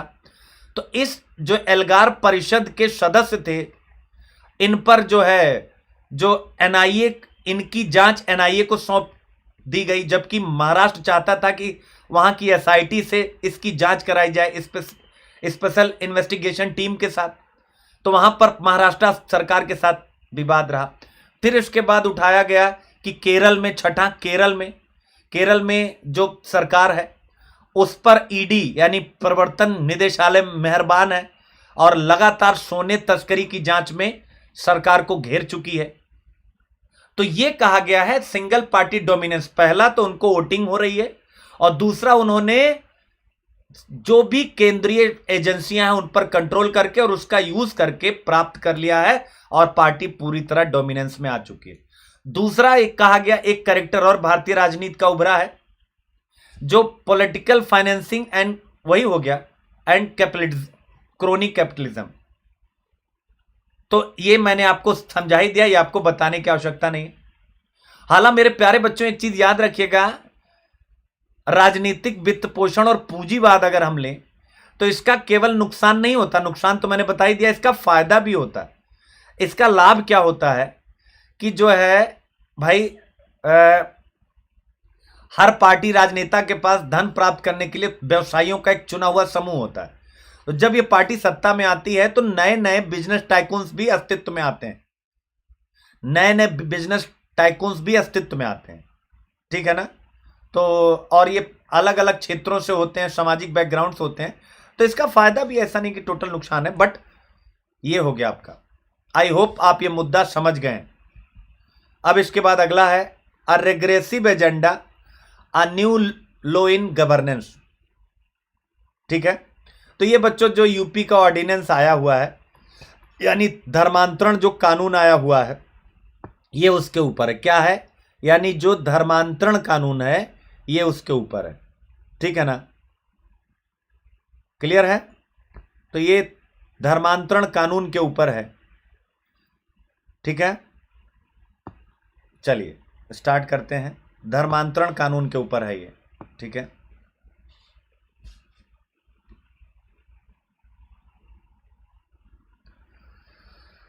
ओके, और एग्रेसिव एजेंडा, यानी कहा गया कि एक प्रतिगामी एजेंडा है, ठीक है ना, ये उठाया गया है। तो आप देख सकते हैं उत्तर प्रदेश का ये जो ऑर्डिनेंस आया है इसके बारे में, तो बहुत इंपॉर्टेंट नहीं, कई बार हम लोग कर चुके हैं। सोसाइटी पार्ट में आप इसको ध्यान में रखिएगा, प्रेम और सहिष्णुता वाली बातचीत, ठीक है ना, जब भी कुछ मौका मिले। यानी इस उत्तर प्रदेश का जो धर्मांतरण विरोधी कानून आया है, ठीक है ना, 2020, इसमें लव जिहाद के लिए जो बात कही गई है कि अगर ये साबित हो जाता है कि धर्मांतरण जो है वो गैर कानूनी है तो नॉन बेलेबल ऑफेंस है, यानी कि आपको जो है जमानत नहीं मिलेगी और 10 वर्ष तक की आपकी जेल है। और इसके बाद कोई भी धार्मिक अगर धर्मांतरण होता है तो आपको डिस्ट्रिक्ट मजिस्ट्रेट के सामने प्रूफ करना जरूरी है कि आपने किसी दबाव में नहीं किया है। तो ये दो बड़े विवादित है, इस पर ये बातचीत उठाई गई है। फिर इसके बाद इंटरफेथ मैरिज वर्सेस लव जिहाद वाला इशू इसी के साथ सामने आया था, इस लड़के ने जो गोली मारी थी इस लड़की को। तो इंटरफेथ मैरिज यानी कि भाई ऑब्वियस है, प्रेम विवाह होते रहते हैं और ये होने भी चाहिए, इलाहाबाद हाई कोर्ट ने भी कहा है। अब ये एक नया कॉन्सेप्ट चल रहा है, तो ये आप देख लीजिएगा, न्यूज़ ऐसी आती रहती है, धर्म परिवर्तन करा, निकाह किया, फिर बीबी को मार दिया, तो ये सारी बातें आप ऐसे चलता रहता है। बट बाबा साहब अम्बेडकर का एक जिक्र किया गया उनके स्टेटमेंट का, बहुत अच्छा स्टेटमेंट है कि इन्होंने कहा है कि अगर हम एक दूसरे के साथ रोटी शेयर करते हैं, यानी डाइनिंग टेबल पर इंटर डाइनिंग, ठीक है ना, उन्होंने कहा कि इंटर डाइनिंग यानी हम एक दूसरे के साथ खाते हैं, रोटी बेटी का संबंध रखते हैं, तो ये कास्ट को समाप्त करने में महत्वपूर्ण है, लेकिन पूर्णतया सक्सेसफुल नहीं है। जो वास्तविक सुधार है वो अगर हम अंतर जातीय विवाह करते हैं, ठीक है ना, तो ये कहा गया इनकी तरफ से, तो अंतर जातीय विवाह को इन्होंने समर्थन किया। और इंडिया में इंटर कास्ट मैरिज कितनी है, 5% से कम होती है और 3% से कम अंतर धार्मिक होती है, आप देख सकते हैं, तो बहुत कम होती हैं, लेकिन उस पर भी इश्यूज आ गए हैं, ठीक है, तो ये आप याद रखिएगा, ठीक है। अब न्यूज़ आ गया है, वैक्सीन आ जाएगी फ्यू वीक्स में, तो आप बताने की ज़रूरत नहीं है क्या है, वैक्सीन आ जा रही। आरबीआई ने क्या किया है, monetary policy committee of RBI ने क्या किया है, जो आपका जो इंटरेस्ट रेट है बेंचमार्क, उसको चेंज नहीं किया है। क्या नहीं किया है, उसको चेंज नहीं किया है बच्चों, ये पॉइंट आप याद रखेंगे, ठीक है। तो ये भी बहुत इंपॉर्टेंट नहीं है। जम्मू कश्मीर में 50% पोलिंग हुआ है, ये बहुत महत्वपूर्ण है डिस्ट्रिक्ट डेवलपमेंट काउंसिल इलेक्शन में, इस पर एडिटोरियल पक्का आएगा, ठीक है ना। और केंद्र ने क्या किया, संशोधन किया था जम्मू और कश्मीर पंचायती राज अधिनियम 1989 में, और इसी संशोधन के द्वारा जम्मू कश्मीर पंचायती राज एक्ट में संशोधन कर 1989 में डिस्ट्रिक्ट डेवलपमेंट काउंसिल के ये इलेक्शन हो रहे हैं, ठीक है ना। तो ये एक अच्छी खबर है। अब चाइना ने आर्टिफिशियल सूरज बना लिया, क्या करेंगे यार, चाइना वाले बड़े खतरनाक, यानी नकली सूरज बना लिया बेटा, नकली कृत्रिम सूरज बना लिया। सूरज पता चले कुछ दिन बाद कहेंगे सूरज को बाबा, सूरज को ये टाटा कर देंगे। मेरे प्यारे बच्चों, 2006 में एक प्रोजेक्ट शुरू हुआ था, आर्टिफिशियल सन उसका नाम, मतलब आर्टिफिशियल सन का, और इसका नाम रखा गया था बच्चों HL2M। क्या रखा गया था, HL2M, ये याद रखिएगा, प्री में पूछ सकता, हाल में समाचारों में चर्चित रहा HL2M क्या है। इससे चाइना नेशनल न्यूक्लियर कॉर्पोरेशन जो है और उसने और उसके साथ south western institute of physics ने मिल करके बनाया आर्टिफिशियल सन। यानी ये ऐसा हो जाएगा, यानी ये ऐसा है, ये जो है यह न्यूक्लियर फ्यूजन के सिद्धांत पर, नाभिकीय संलयन के सिद्धांत पर आधारित बेटा। नाभिकीय संलयन होता है और दूसरा क्या होता है, नाभिकीय विखंडन होता है। तो ये न्यूक्लियर फ्यूजन के सिद्धांत पर आधारित है, याद रखिएगा, ये भी नाभिकीय संलयन और जो असली सूरज से कई गुना ज्यादा ऊर्जा देगा। 2006 से ये परियोजना चल रही थी और चीन वहां पहुंच गया जहां तक अभी तक पूरा विश्व में कोई नहीं पहुंचा है। ठीक है बच्चों, ये हो गया आपका, यानी यहां पर यह कहा गया है कि 15 करोड़ डिग्री सेल्सियस का तापमान वो प्राप्त कर सकता है, याद रखिएगा। अब आपको अच्छे से पता है, यानी कि अब वो न्यूक्लियर एनर्जी और सॉरी अब वो क्या करेगा, रिन्यूएबल एनर्जी का, यानी उसने कहा है कि 2060 तक वो कार्बन न्यूट्रल हो जाएगा। एक ऐसा देश जो सबसे ज्यादा कार्बन उत्सर्जित करता है वो कह रहा कार्बन न्यूट्रल हो जाएगा। तो आप समझ सकते हैं कि चाइना क्या किस प्रकार की विल पावर रखता है। अनडाउटली तमाम विरोध के बाद हमें ऐसे लोगों से बहुत कुछ सीखना चाहिए। क्या सीखना चाहिए? हमें ऐसे लोगों से बहुत कुछ सीखना चाहिए। ठीक है ना। अब खत्म होता है आज का टॉपिक मेरे प्यारे बच्चों। 5.5 अच्छा ये चलो बता देता हूं 5 पॉइंट। मेरे बच्चे जो मुझे फॉलो कर रहे हैं, ऑप्शनल इथिक्स ऐसे को भगवान की तरह लेंगे, हिंदू को जीएस मेंस 1, 2, 3 पेपर के लिए लेंगे और प्रीलिम्स पूरा पढ़ेंगे। इसी के साथ आपका मेंस भी तैयार हो जाता है। Traditional use code SK live, जिन्हें पसंद है फटाफट आए, 2 साल के लिए आओ, इससे कम मत आओ। और इसके साथ साथ बच्चों याद रखो कि कल यानी कल सुबह 9 बजे अपने घर के छोटे छोटे बच्चों को आप भेज सकते हैं जो ग्रेजुएशन में 12th में है। How to read NCERT zero level, नया कॉन्सेप्ट दूंगा, जीरो लेवल एनसीईआरटी कैसे। और दोपहर में 1 PM आपका पॉलिटी का मैराथन सेशन चलेगा और वह marathon session special class link भेज दिया गया है। कल 8, 9 और 10th एनसीईआरटी जो सबसे इंपॉर्टेंट एनसीईआरटीज होती हैं, कल उनका नंबर है। तो मुझे उम्मीद है कि आप सब वहां आएंगे और अपने साथ अपने दोस्तों को इन सबको भी लेकर के आएंगे। और लिंक सुनील अभिव्यक्ति @unacademy मेरा टेलीग्राम चैनल है। सुनील अभिव्यक्ति @unacademy ये हमारा टेलीग्राम चैनल है, वहां से आपको लिंक मिल जाएगा। सभी बच्चों को शुभ प्रभात। अब गुड नाइट तो कर नहीं सकते हैं, सब बच्चों को शुभ प्रभात और मिलते हैं कल सुबह 9 बजे स्पेशल क्लास में। ठीक है, मेहनत करिए, इनोवेटिव रहिए। मैं बार बार कहता हूं कि ऑलवेज इनोवेशन अपने दिमाग में रखिए, नए ढंग से सोचिए। ट्रेडिशनल चल के ये रिजल्ट ना हुआ है, 13 से 19 तक रिजल्ट फिनिश हो चुका है और आगे भी ऐसे ही रहेगा अगर हम अपने आप को इनोवेशन से दूर रखेंगे। ठीक है, तो ठीक है बच्चा, मिलते हैं मेरे बच्चों। जय हिंद, लेट्स क्रैक इट। कुछ बच्चे ऑफलाइन पूछ रहे हैं, प्लीज बच्चा ऐसे क्वेश्चन का आंसर मैं यहाँ नहीं कर सकता हूँ क्योंकि लगातार पूछ रहे हैं, ये अनएथिकल होगा मेरे लिए। तो प्लीज मैं मेरे बच्चों ऑफलाइन या इस प्रकार की चीजें यहाँ ना पूछे। मैं अनअकैडमी के प्लेटफॉर्म पे हूँ तो स्वाभाविक है आप उनसे जुड़ी हुई चीजें पूछें तो मैं बता पाऊंगा। बहुत बहुत आभार आप सबका, थैंक यू सो मच।